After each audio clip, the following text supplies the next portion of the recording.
Yung alin po? Malambot yung pantalon. Yung ano, tapos babawasan yung legs. Oo, yun. May magpaparepair. Pakita ko sa'yo. Sige te, dalhin mo na lang dito at ano. Kasi parating na yung aking school uniform. By first week ng May kasi kaya inaagapan ko tong mga tahiin ko at darating na yung aking account sa school uniform kasi grade 1 to grade 6 yun mga kasoul. Super busy na naman po ako sa loob ng 3 buwan. 3 buwan ko yun gagawin kasi nga mag-isa lang ako. Tabas ko, tahi ko, lahat sa akin, lahat yun. Wala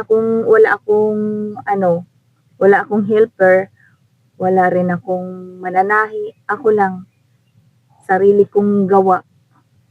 Kaya, guys, salamat sa inyong suporta. Patuloy nyo lang akong suportahan para makagawa ako ng maraming content kagaya nito.